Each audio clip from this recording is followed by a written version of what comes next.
యాదగిరిగుట్టకు సంబంధించిన ఒక వార్త. యాదగిరి ఆదాయగిరి ఆలయ పునర్నిర్మాణానికి ముందు రోజు భక్తుల రాక 10,000, రోజు సగటు ఆదాయం రూపాయి 5 లక్షలు. అంటే యాదగిరిగుట్ట పునర్నిర్మాణం చేయకముందు అది దాదాపు 10,000 మంది డైలీ భక్తులు వస్తుండేనంట. ఆదాయం కూడా అప్పుడు 5 లక్షలు రోజు భక్తుల రాక 30 నుంచి 50,000, శని ఆదివారాల్లో 60 నుంచి 80,000 మంది, సగటున రోజుకు ఆదాయం రూపాయి 50 లక్షలు శని ఆదివారాల్లో. ఇది ఎంత అయింది పునర్నిర్మాణం తర్వాత.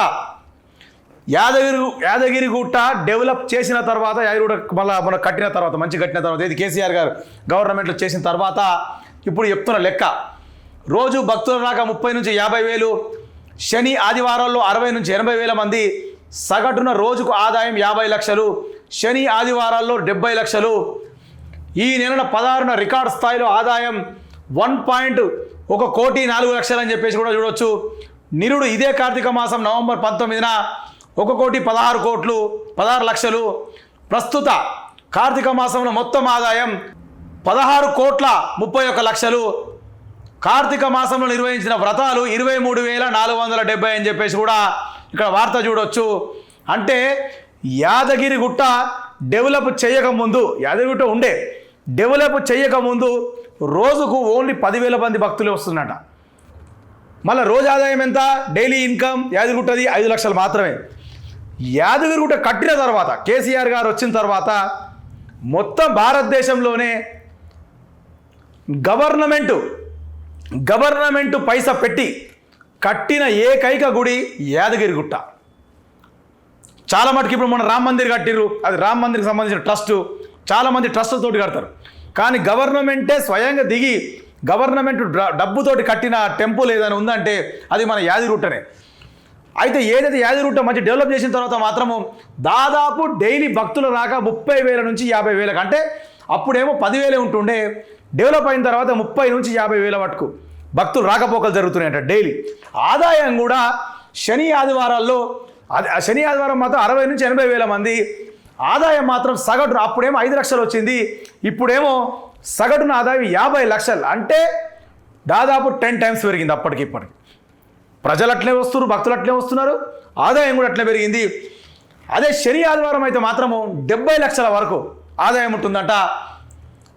ఈ నెల రికార్డు స్థాయిలో ఆదాయం మాత్రం 1,04 లక్షలు. నిరుడు ఇదే కార్తీక మాసంలో 1,16 లక్షలు అయింది. ప్రస్తుత కార్తీక మాసం మొత్తం ఆదాయం చూసుకుంటే కూడా 16,31 లక్షలు అయినట్టు కూడా మనం ఇక్కడ చూడవచ్చు. అంటే కేసీఆర్ గారు డెవలప్ చేసిన యాదగిరిగుట్ట ఒక మంచి ఇన్కమ్లా, మంచి ప్రాఫిట్లా, భక్తుల నుంచి కూడా మంచిగా వచ్చి డెవలప్ అవుతుందని చెప్పేసి మనం అనుకోవాలి. ఇక్కడ యాదగిరిగుట్ట కట్టి కేసీఆర్ ఏం చేసిండు, యాదగిరిగుట్ట కట్టి కేసీఆర్ ఏం చేసిండు అని చెప్పి చాలా మాటలు మాట్లాడిన వాళ్ళకి ఇది సమాధానం. యాదగిరి ఆదాయగిరి, ఇది సమాధానం. యాదగిరికి సంబంధించిన వార్త. గుట్టలో భక్తకోటి కురిసింది కనకవృష్టి, ఇది కేసీఆర్ దూరదృష్టి. తిరుమలకు ధీటుగా యాదగిరిగుట్ట వైభవం, రికార్డు స్థాయిలో రూపాయి 1 కోటి దాటిన నిత్య ఆదాయం. స్వామివారి సేవలో రోజుకు 1,00,000కు పైగా భక్తులు, అనుబంధ వ్యాపారాల మెరుగు, ఎందరికో ఉపాధి. 1,300 కోట్లతో గుడిని అద్భుతంగా తీర్చిదిద్దిన కేసీఆర్ అని చెప్పేసి కూడా రికార్డు స్థాయిలో 1 కోటి ఆదాయం, ఒక్క రోజుకి 1 కోటి ఆదాయం, నిత్య ఆదాయం వచ్చింది. స్వామివారి సేవలో రోజుకు 1,00,000కు పైగా భక్తులు వస్తారంట.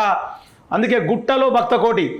తిరుమల ఏదైతే మన తిరుపతి వెంకటేశ్వర స్వామి గుడి ఉన్నదో తిరుపతిలా, తిరుమలకు ధీటుగా యాదగిరిగుట్ట వైభవం అని చెప్పేసి కూడా ఇక్కడ చూడొచ్చు.